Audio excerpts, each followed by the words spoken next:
So welcome all to tonight's constitutional conversation. It's my pleasure to introduce two speakers from the frozen north. Is it still frozen up there, or has spring begun to come? It's toasty warm. Oh, toasty warm, okay. That's because of global warming, and that is not irrelevant to the topic for tonight. I don't know how everybody else teaches constitutional law here, but I make somewhat frequent references to comparisons, especially to France, Britain, and with respect to federalism questions, to Canada. I think it's really helpful, not that we interpret our Constitution in light of practices elsewhere, but I think it's helpful for understanding the way our constitutional design works to be able to compare our system to that of other countries with a very similar culture and history. And Canada has a strong federalism system that in many ways, at least to my mind, works better, at least better in terms of maintaining federalism than ours does. And our two guests tonight will be describing how that works, but especially talking about Canadian federalism in the context of an important and very controversial question that faces both of our countries, namely what to do about climate change, and more important, who should do it, who has authority to make regulations having to do with climate change. In the United States, these turn out to be statutory questions for almost entirely because of our expansive interpretation of the Commerce Clause. But in Canada, the federalism provisions are much more entrenched, much more specific, and indeed much more interesting. So let me introduce the two speakers for tonight who are going to be addressing these questions. First, on my right is former Canadian former Canadian Justice of the Supreme Court, Russ Brown. I had the pleasure of meeting Russ. We decided it was about 7 years ago when he came to speak, and he and I and a few others had a wonderful hike out in Marin County, and I'm so happy to see you again, Russ. We had such a good time. I hope he will tell a few stories tonight because he is a raconteur of the first order, and so welcome. You retired, what, 2 years ago, I believe it was, roughly? Just about three. Almost 3 years ago. And on my left, whom I haven't met before, is Tom Wakeling, who is a retired judge from do you call it judge or justice from the Court of Appeal? Justice. So our courts of appeal, I was a Court of Appeals judge, and we don't call ourselves justices. So anyway, Justice Tom Wakeling from the Court of Appeals in Alberta. As you may know, Alberta is somewhat culturally different, a little bit more like the American West, but also economically distinct because a great portion, I don't know if it's a majority, but a very significant portion of the energy resources of Canada are located in the province of Alberta, and the Canadian Constitution provides for the regulation of energy and natural resources at the provincial level. And so Alberta is sort of ground central for some of the most interesting debates over federalism in Canada. So with that introduction, let me just turn it over to our speakers and ask first for one of you maybe just to explain the Canadian system, how it works, and what we're going to be talking about tonight. Justice Brown, would you do that? Sure, I'll take that one on. So I think it was in this room about 7 years ago, I compared Canada as sort of the the kid who never left home. Whereas you moved out in a storm at age 16 and big huff, and you moved in with someone else, and then you guys got in your own fight later on. We were the teenager that stayed in the basement suite and into the 20s and into the 30s, and you sort of hope that the kid moves on. And gradually there are little bits of independence. You move out, but you still get an allowance. And that's Canada. The story of Canada is a story of gradual, not so much independence, but an assumption of its own sovereignty from the United Kingdom. The Constitution of Canada has two distinctive characteristics. One is that it actually expresses itself as it shall be a constitution similar in principle to that of the United Kingdom. And so because of that, our system of government is a Westminster parliamentary system. We don't have branches of government as you do in the United States, although some of our judges, including some of my former colleagues, display their ignorance by talking about it. In the Westminster parliamentary system, there is only one branch of government, that is the executive. That is the government. Parliament legislates, the executive executes, governs, and the judiciary judges. That is, with one exception that we'll come to when we talk about reference questions to courts. That's one distinguishing feature of the Canadian Constitution. The other is that it institutes in Canada a federation. So we have two levels of legislative authority in Canada. The Parliament of Canada, which consists of the House of Commons, the Senate, and the King, and the the provincial legislatures as well. Their powers are divided in the Constitution. Provincial powers are expressly stated, and they are expressly stated to be exclusive. The national parliament has powers which are residual, but without limiting the generality of that residual power, some of the powers are listed out. But the residual power is stated to be a power to make laws for the peace, order, and good government of Canada. We call it POG, peace, order, and good government. That is language that is found in some of the old colonial charters in the Caribbean and in the Quebec Act of 1774, giving the governor powers. That language was carried forward. So the Parliament of Canada is given by the Constitution a residual authority of lawmaking for the peace, order, and good government of Canada. That'll become an important point. That's why I stress it. It's probably also worth mentioning that the environment was not a particular subject that the framers thought much about when they divided these powers in 1867.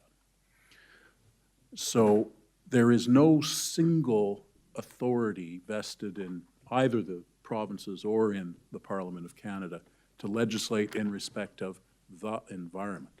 There are specific provincial powers that are important in this regard.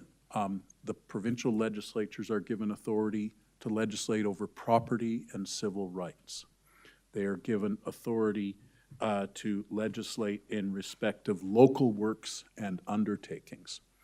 And as Professor McConnell just mentioned, they also have authority over the development and exploitation of natural resources, which is very important in the instance of Alberta. Federal Parliament is given authority over seacoast and inland fisheries, over, as they're called in the Constitution, Indians and lands reserved for Indians, which can have implications in this area. Also, might surprise you to know that they have relied whether successfully yet, we don't know, on the criminal law power in order to, the criminal law is a federal source of authority in Canada, to defend, in this case, clean energy regulations, clean electricity regulations. And of course, they have that residual power, lawmaking power for the peace, order, and good government of Canada, which, as we may come to, they successfully relied on over my dissent in defending the Greenhouse Gas the Greenhouse Gas Act in Canada, which imposed a federal carbon tax, some of which has since been repealed. Anything to add to that, or? It might be helpful to spend a few minutes talking about some of the issues that arise in a typical constitutional division of powers case in Canada. It's not a problem that you would see in the United States. My understanding, Professor McConnell, is that when you look at Article 1, Section 8, you get a pretty clear understanding of what the powers the federal government has. You look at the... Except for the word clear. Then you look at the 10th Amendment that says anything that wasn't given to the central government is given to the states. As Justice Brown has indicated, we have a slightly different methodology. We have division of powers between the central government, which is in Ottawa, and the regional governments in the 10 provinces and territories, and we assign powers to each of them. And the last time I did the math, Russ, you probably can give a good idea if I got this right. There's roughly 40 enumerated powers in the Constitution of Canada. And some of them are abstract, some of them are very specific. And sometimes you have a conflict between two specific powers, sometimes you have an alleged conflict between two abstract powers. Justice Brown has given you some of the enumerated powers, but let me just mention some of them again so that I can then take you through how I analyze a division of powers case. So I'm now looking at the powers that are granted to the central government. One is regulation of trade and commerce. That's a pretty abstract power, and it's certainly a general one. Then there's a host of specific ones: postal service, copyright, legal tender. So those are some that you're going to see that are... Horses on Sable Island. Yes, indeed. And on that, you'd have beacons and buoys. There's a strange list. Then we go to the province, and they've got some powers that are broad and general: property and civil rights. Then we've got very specific ones: solemnization of marriage in a province. So in a typical dispute, we've got a claim by either the government whose law is challenged that it's valid, and they have to defend it. Let me just take you quickly through the analytical process that I think is helpful when you're looking at something. So suppose you have a law that says a will on marriage no longer has legal effect. Now, you look at our distribution of powers, and you right away see that one of the heads that is assigned to the federal government is marriage. But property and civil rights is a head of power assigned to the provinces. So how are we going to deal with it? Here's the general approach that I've used, and I think most judges who've spent a lot of time thinking about it do. The first question we ask is, what is the purpose of this law and how does it affect those whose behavior is subject to it? We have to have a good grasp of the implications of the law before we can start to determine which level of government has the authority to pass it. And once you know how the law works on the ground, how is the behavior of those subject to it going to be altered? You can start to ask some of the additional questions. And the next question that I ask is, does the challenge law display a feature that would reasonably justify its classification as one of the laws assigned to the province? And if the answer is no, then it automatically means that this law can only be enacted by the federal government because the federal government has the residual lawmaking authority. One of the opening words of the provision allocating power to the central government says that if provincial government doesn't have this power, the federal government's going to have it under the general peace order and good government policy. So exactly the flip of our 10th Amendment. Yes, indeed.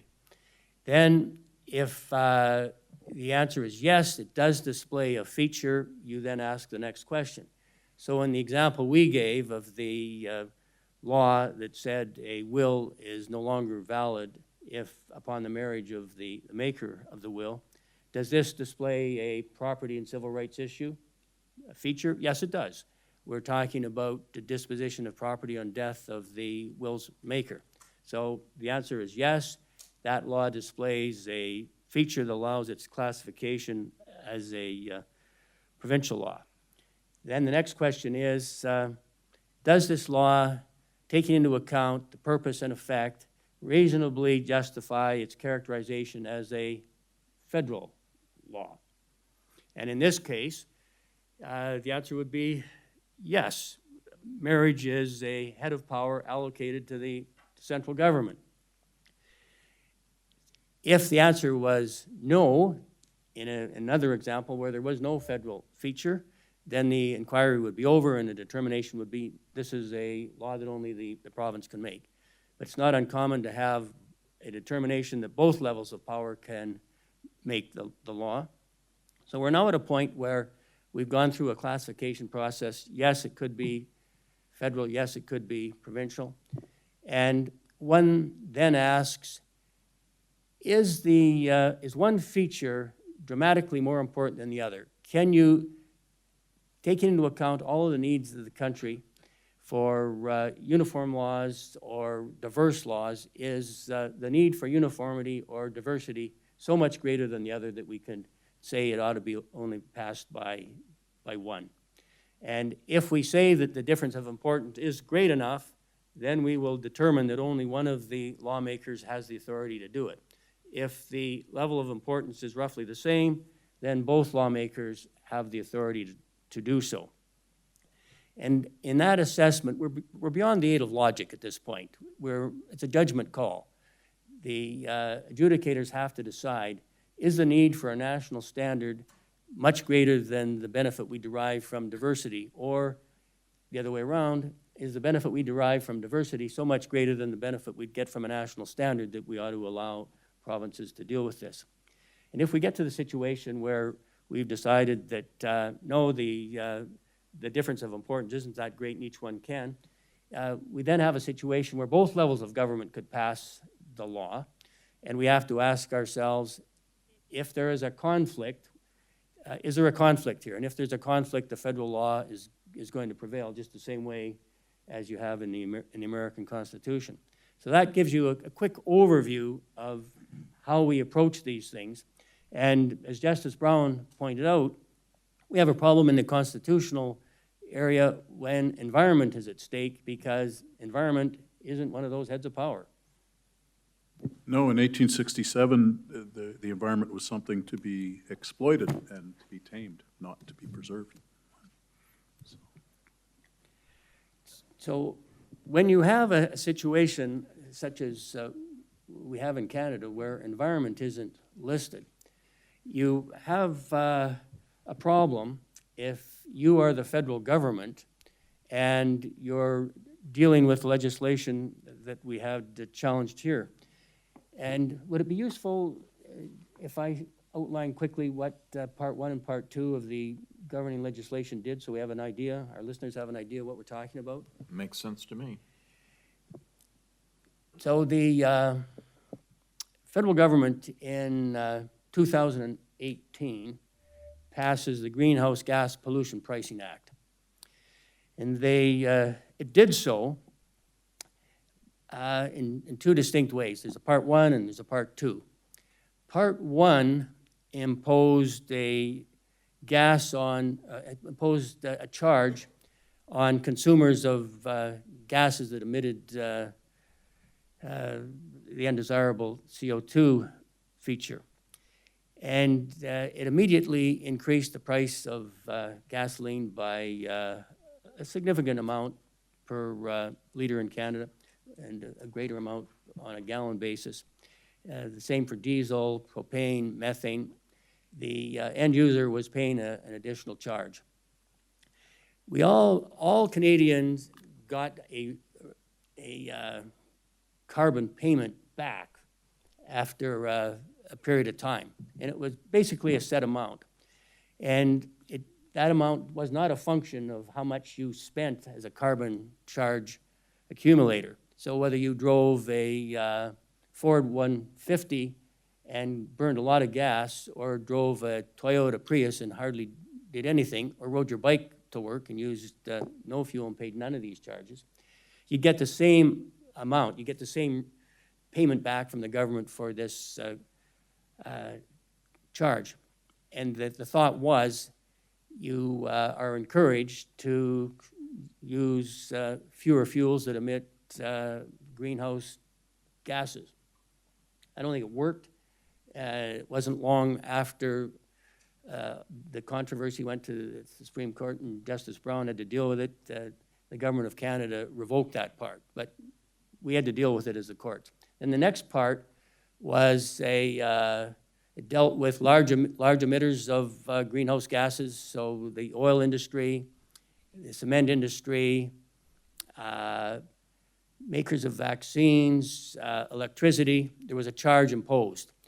There was a notional limit. If you exceeded that, you were going to have to pay for it, and you could pay for it either by buying units that those who didn't breach the limit earned. They could sell them to you, or you simply had to pay for it. So those were two ways the government of Canada set out to discourage Canadians from engaging in activities that generated greenhouse gas. The matter was referred, wasn't it, to our courts? Do you want to talk about references, just so our listeners understand what a reference is, because it's not part of American law generally? This is one of the exceptions to the separation of powers in Canada, the way it operates, where the executive is the government, the judge is judge, and the legislatures legislate.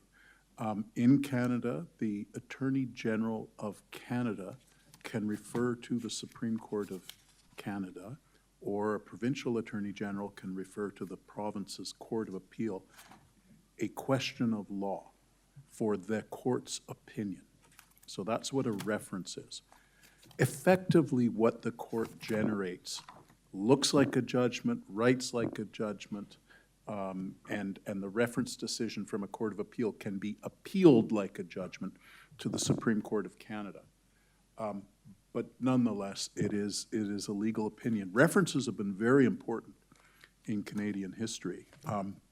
When Prime Minister Trudeau, the elder, Pierre Trudeau, back in the early 90s, sought to act unilaterally, to, as we called it, patriate, to take the British statute that was our Constitution and bring it home and patriate it as a Canadian Constitution, complete with a Charter of Rights.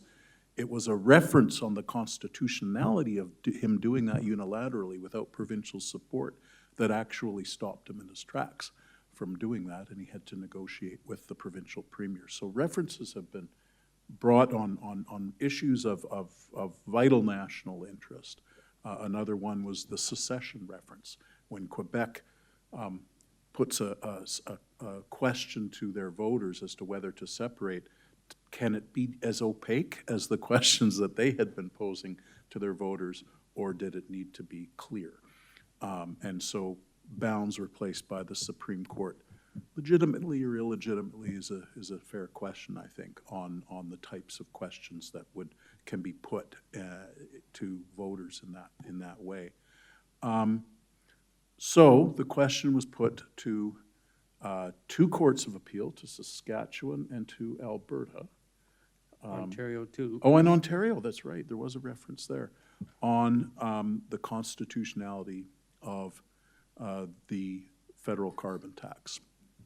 And Saskatchewan upheld it, Alberta struck it down, and I don't think it got to the Ontario Court of Appeal, did it? It did it. Oh, it did? I can't remember. I think it was 4-1 to uphold it. Oh, that's right, in Huscroft dissented, that's right. 4-1 yeah. to uphold it in I remember now. Ontario. I've expunged this from my memory bank. The Oh, Court of you have no Appeal in idea. Saskatchewan was 3-2 Yeah. to uphold it. And so it comes up to my gang. And the Parliament of Canada, through the Attorney General of Canada, relied on the POG power, the residual peace order and good government power. That has been recognized by Supreme Court of Canada jurisprudence over the decades as having three branches. One is, I think, the only branch it was meant to have, which is the gap-filling power. Fill a gap that isn't listed in the enumerated powers of the legislatures or federal parliament. The second is an emergency power. You might have thought that this would be an example for using the emergency power. The thing with the emergency power, though, is after the passage of the emergency, the power goes back. It's temporal. It's temporal, right? So if you were in fact kind of overruling a provincial power in order to do this, when the emergency is over, when our carbon levels are back down, they have to give the power back. Third branch is the branch that they relied upon, the national concern branch. And that is a permanent recognition of federal power. They never have to give it back. The argument was that this was a national concern because the three criteria for the national concern branch of the POG power were satisfied. First, this was a matter of sufficient importance that it really is a national concern, and who can argue that this isn't a national concern? Secondly, it had to have what they called a singularity and an indivisibility. That actually takes two separate inquiries, none of which have really much to do with singularity or indivisibility, but this is the way the law has grown, sort of like Topsy. First, it has to be impossible for the provinces to do this. And secondly, it has to, oh, good heavens, I've forgotten the second one. What is it? Well, it's got to be singular. Yeah, but no, but there's two separate inquiries. It'll come to me. Let's go back to, and then the third is, you can't be driving a truck through the division of powers. This has to have a minimal impact on the division of powers. Let's go back to that first inquiry within singularity and divisibility. It has to be impossible for the provinces to do this. The court identified as really what this act was all about, something that we call the pith and substance. What is the pith and substance of this? The pith and substance, they said, is it is to impose national standards of financial stringency, of the cost, national stringency of the cost of carbon, right? The cost of pollution. National standards of stringency, cost stringency of pollution. Well, of course, once you call it national standards, it is by definition impossible for the provinces to do this. And that first branch of the singularity and indivisibility test is automatically satisfied. You're right, and the second branch of it is the singularity and divisibility itself. So the court broke down into 4 different judgments. The first was the majority, written by the Chief Justice, well, by his clerks, saying that, of course, this passes the test. Climate change is real. It's a national emergency, but we're not using the emergency doctrine. And it brought holus bolus into the national standard argument. National standard, that's what's needed. And of course, the problem with that is once you decide that a national standard, using language of a national standard, brings something into federal jurisdiction, then just about anything can be brought into federal jurisdiction because using national standards begs the question. National standards of what exactly? National standards of education, that's a provincial responsibility, but maybe we need national standards on instruction in the second language or instruction on Canadian history. So perhaps Parliament can legislate in that just by calling it a national standard. So they bought entirely into that argument. Justice Cote from Quebec dissented, but on a very specific basis. She said, I'm fine with all of that. But she pointed out that the Act contained a Henry VIII clause. Right? And that's not a good thing. When you call something after, when you name something after Henry VIII, that's probably not a good sign.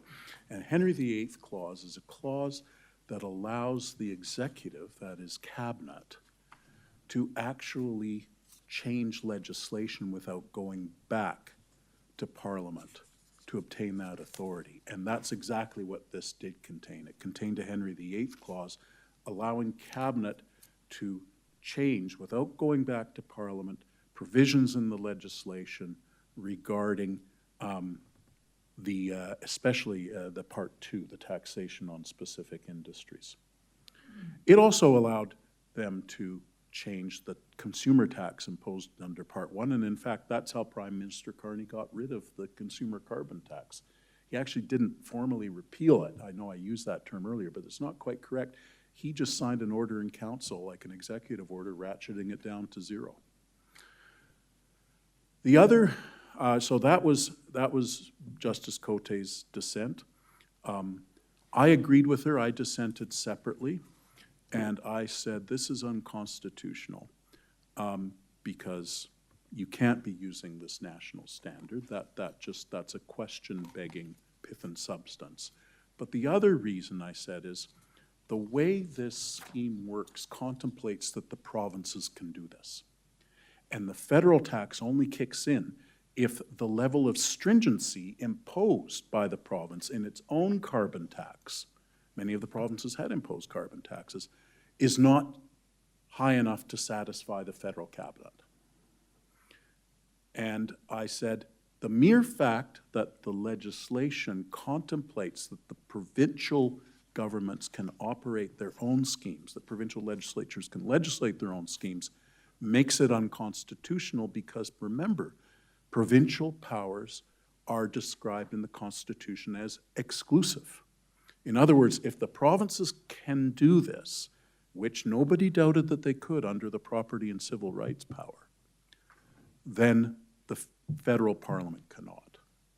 They're exclusive. So can't do it. Justice Rowe agreed with me and agreed with Justice Cote on the Henry VIII clause. He wrote separately, setting out a history of POG just to show that it was the product of 150 years of accumulated judicial ad hocery. And I think he enjoyed writing that. You would have enjoyed writing something like that, I think. So that was the decision. Where are we at now? I think the majority, frankly, has I think subsequent events should embarrass the majority because they bought into a slogan. It had to be national, even though about 2 years later, the federal government said, well, times are tough in Nova Scotia, so no carbon tax on bunker heating oil. And it absolutely has to be a carbon tax. There's nothing else that can be done. And now the federal government has pulled the rug out from under them by supporting carbon sequestration initiatives in Alberta and by, as I say, ratcheting the consumer carbon tax down to zero. So it may not have been all that necessary anyways. So there we are. So may I ask a clarifying question about the reasoning here? If I understood Judge Wakeling correctly as he went through the 4 steps in the analysis, that at a certain point you might conclude that the matter at hand is plausibly related to powers that are vested in both the province and also in the federal government, and that unless you conclude that it's dramatic, that the circumstances are dramatically one that pushes it in one direction or the other, at that point, how do you decide if both the province and the national government both seem to have a power? Because Justice Brown indicated that provincial powers are by their nature exclusive, which means that if they have them at all, they are the only ones that have them, which would seem just sort of categorically to eliminate the 4th step in the analysis Let you me described. take you through what I did with the problem. So the first question is, does this challenge law, which is the Greenhouse Gas Pollution Pricing Act, demonstrate a feature that allows us to characterize it as one of the heads of power assigned to the regional governments? And property and civil rights immediately comes to mind. It's telling a citizen that they've got to take some of their decisions they make about how they use their property is going to have an impact on them under this act. It also regulates property that's owned by the provincial government. So there's all sorts of reasons to say that there's significant regional interests here. You then have to look at the federal interests, and I said there aren't any. The federal government did not argue that this was a peacetime emergency, and peacetime emergencies are recognized under the gap power, because one of the powers that the federal government has is to pass laws for the peace, order, and good government of Canada, but only if the power isn't one that's assigned to the provinces. So it's not like the expansive federal power under the American Constitution. It is a very restricted power. And I said that the federal government could not rely on the new head of power it advanced, because when you're invoking this gap power, you've got to identify it. It's got to be a head of power that can be understood by the court. And the federal government lawyers told us, and they told the Supreme Court of Canada, that the new head of power that it was advancing was price stringency for carbon, a minimum price stringency for carbon. And I said that is completely indefensible. That does not meet any of the standards that have been developed over time to recognize what can be a gap power. I said there's no such thing as a national concern doctrine. It's a gap power, and that's all it is. So in my world, the government of Canada did not have a head of power that it could rely on. So in using the analysis Professor McConnell that I advanced, I said, clearly, provincial interests are engaged here, but no federal interests are, and the inquiry comes to an end. We didn't get to the other questions that were involved. And some of us felt very strongly about what was going on here. And let me just, indulge me just for a minute, let me just read to you one of the passages from my judgment. And I don't know whether I wrote this because as I'm getting older, the thing in my brain that requires you to be balanced and judicious is getting damaged, but here's what I said. The Greenhouse Gas Pollution Pricing Act is a massive and unprecedented peacetime, non-emergency invasion of Alberta's and other provinces' jurisdiction under the Constitution Act 1867. If the act is a valid law, the constitutional foundation for provincial governments is badly damaged and their future as an important level of government is in jeopardy. I can out-rhetoric you. I had a good one too. Hang on. Federalism, as we have known it for over 150 years, is over. Tomorrow, Parliament could pass a law prohibiting Albertans from heating their homes above 16 degrees Celsius, driving gasoline-powered motor vehicles, raising cattle, and any other activity that the federal government believes contributes to greenhouse gas emissions and global warming. And I wasn't the only one that was upset enough to speak in bold terms. I didn't write for the majority, I concurred, but the majority was equally aghast. Oh, is this Kathy? Equally aghast at what the federal government had tried to do. And one of the reasons why there was significant political opposition to this, in 2016, when Prime Minister Trudeau tells Canadians that we're going to have a new method of fighting climate change, he wasn't telling us anything we didn't know. All of the provinces agreed on these basic facts. The provinces agreed that the climate is changing, that it's warming.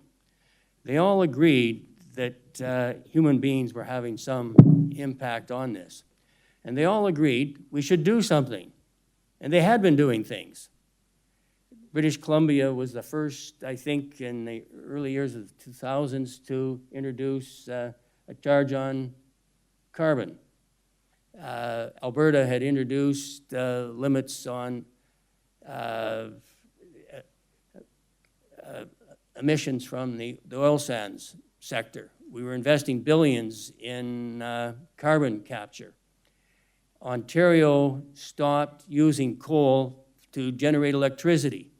And within a number of years, the greenhouse gas emissions from Ontario dropped by roughly 22%. Quebec had taken steps. The Maritime provinces had taken steps. All of the provinces recognized there was a problem and were doing something about it. In the evidence that I saw, there was no reason to conclude that if the provinces were allowed to carry on with the plans that they had formulated, and when they met, all of the premiers and the Prime Minister of Canada met early in 2016 in Vancouver and committed to meeting the targets that Canada had taken on with the Paris Agreement, which was by 2030 to have greenhouse gas emissions at 30% less than they were in 2005. All of the provinces said, we can do this, and we have a plan to do it. When that meeting broke up, it was understood that there was going to be a number of working groups that would take this on. In October, the Prime Minister stands up in the House of Commons and tells Canadians we have a new method. He hasn't told anybody about it from the provincial side, it would appear. And so the provinces were unhappy. They thought this was a breach of an agreement that they had, and that we were all going to work together. And as I said pretty forcefully in my judgment, no one level of government has the power to solve the problem from Canada's perspective. The federal government needs to act. If we're going to deal with this, the province needs to act. And the federal government has a large number of levers they can pull. They regulate industries such as atomic energy, interprovincial transportation, airlines. there's a lot they can do, but the provinces have a lot to do as well. So in Canada, we had a sense of frustration on the provincial level with the acts of the federal government. And the federal government is now in a position where Part 1 isn't there anymore. And in Alberta, it's understood that there isn't going to be a emission on greenhouse gases that comes from the oil and gas sector based simply on federal laws. There is a provincial law in place now that deals with that. So those are some of the hard points in the Canadian debate. I'll just come back to the point, well, what happens when, the province legislating within its own scope of jurisdiction and the federal government within the scope of their own jurisdiction are legislating effectively in respect of the same activity. The law is that you try very hard to avoid finding a conflict. The provinces can legislate in respect of a provincial matter, and the federal government can legislate in respect of their provincial matter. Ideally, they're regulating the same thing, but in two different respects. Let me give you an example. The sockeye salmon migrate to my home lake of Babine Lake in northern British Columbia every year, and I buy from the province a fishing license because the province is responsible for issuing fishing licenses. But the federal government regulates the fishery, and they can shut down. That fishery. And they can do so on the basis of a specific jurisdictional listed source of authority over inland fisheries, but also because of the various agreements they have with First Nations, they can also legislate under their authority respecting Indians and lands reserved for Indians, which has been recognized as being a very broad source of authority. Where they're legislating to control an inland fishery to make it impossible to fish under the authority of my fishing license, then there's a conflict. But you can regulate in respect of things differently. You can say, well, in fact, we're going to close the fishery in the month of July, but not the month of August, or we're going to limit the catch, right? Those are things that they can do within the scope of their authority that doesn't frustrate the provincial scope of authority, and the issuance of fishing licenses doesn't frustrate what the federal government is trying to do. So it's only when there is effectively an operational conflict between the two that then the doctrine of paramountcy kicks in, and as Tom describes, the federal law takes precedence. And as I understand it, the American experience is going to display the same problem. I checked the other day, and I see that the United States issued a statement of claim against the California Air Resources Board, seeking a declaration that the California Air Resource Board 1 and 2 regulations are not enforced. And that's because the California Air Resources Board regulations are more onerous from an automaker's perspective than the national standards. So the national standards are out there for fuel efficiency, which is the same thing in some people's minds as tailpipe emissions. So California has more onerous standards than the federal standards, and correct me if I'm wrong, Professor McConnell, but if there's a conflict generally, the federal standards are going to prevail. Same problem would arise in Canada if you had two valid laws that are requiring different things of the same person.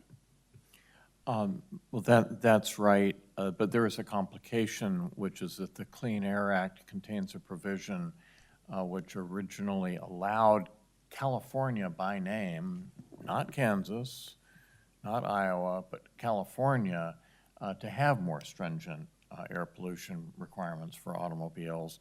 And that existed until it was rescinded just in the last, I don't know, 3 or 4 months.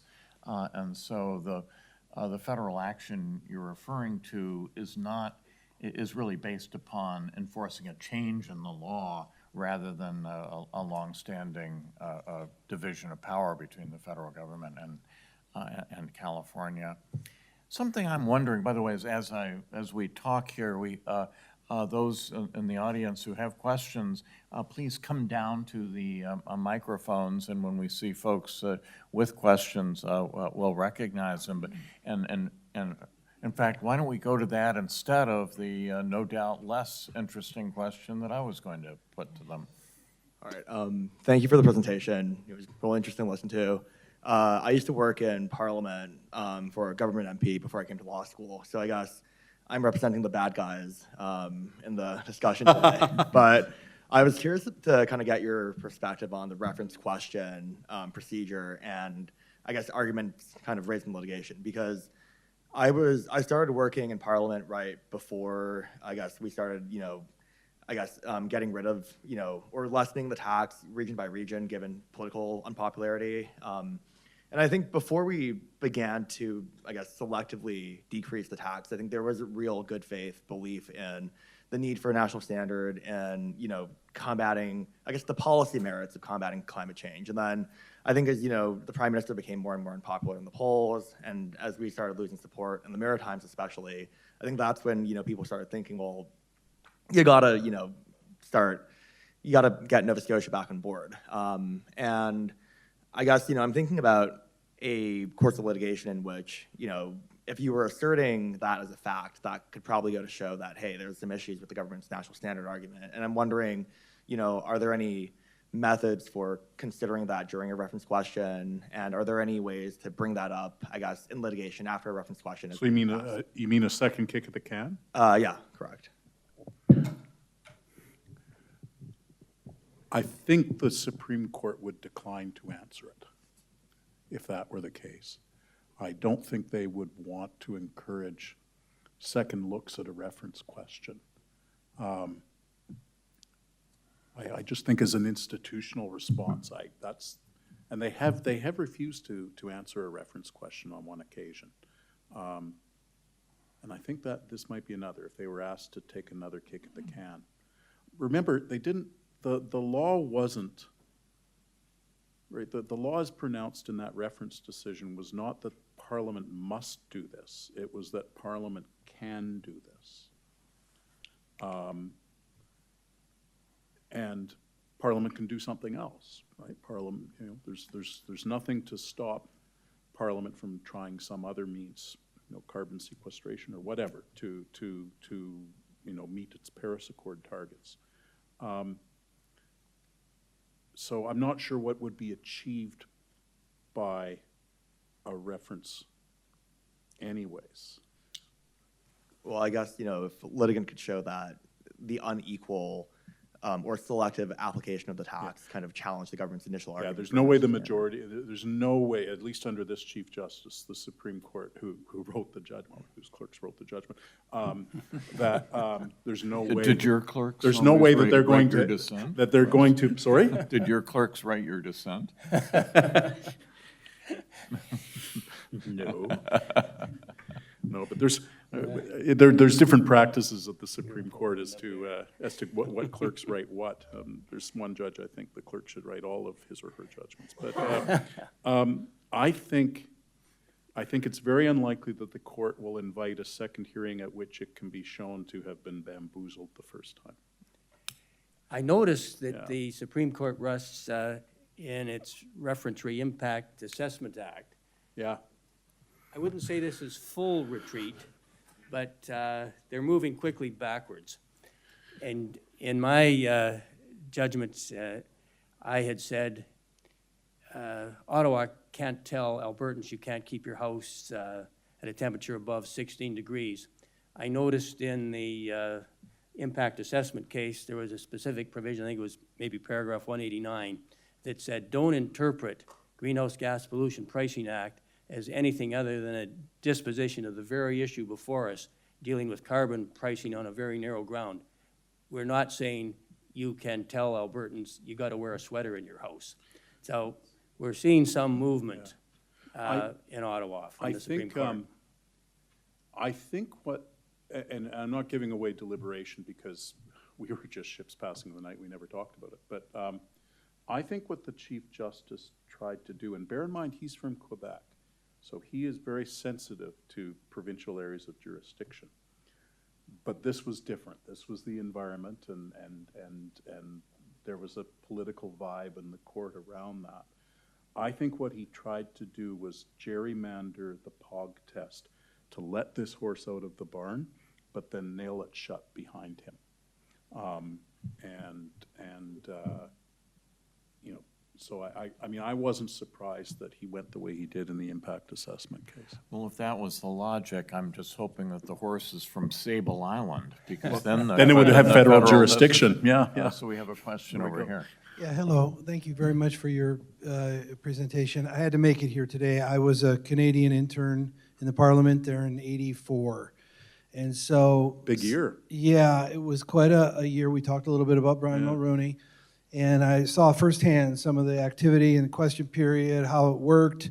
In Bob Dodlin's office, we were discussing issues between Quebec and Ontario regarding strawberry packaging sizes. I mean, it got really nitty, kind of gritty. What I don't hear you saying is, you know, this partisanship. I don't hear a lot of conservative versus liberal. When I was there wasn't any of that. So it took a while to get used to just what was different about the culture. I had initially thought maybe it was the size of population. Then I thought maybe it was a low trust, high trust society. Couldn't quite figure it out, still don't. I wanted to know, in terms of Brian Mulroney and acid rain, we talked a little bit, what was going through, that was a lightning issue, and they seem to have resolved some of that, and it wasn't done with a lot of brutality or pushing or shoving that I saw. This tension between federalism was exhibiting itself. I can taste a little bit of the Albertan flavor coming through. The NDP in British Columbia, for example, was a political party that had very definite, distinct ideas. They would start to chirp a little bit, but it was more confined, and it wasn't really a rancor that I see here. So it was also a treaty, right? And because it's a treaty, the acid rain treaty, it's a treaty, and because it's a treaty, it was an exercise by the federal parliament by the federal executive of the royal prerogative power of treaty making, which still vests with the federal cabinet. So it never really was a federalism issue. Yeah, there's still some royal prerogatives kicking around the matter. Can the Prime Minister enter into a treaty and make it a federal matter, and if the treaty is about a provincial matter? He can, but then if it requires provincial legislation to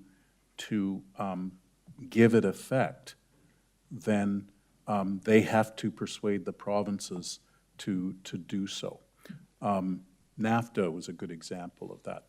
There was a lot of provincial legislation that followed it, but by and large, everyone just went with it. And with the acid rain treaty, had there been, you know, had the Queen's Park, the Ontario legislature, or the National Assembly in Quebec needed to legislate, they probably very much, they would have been anxious to do so.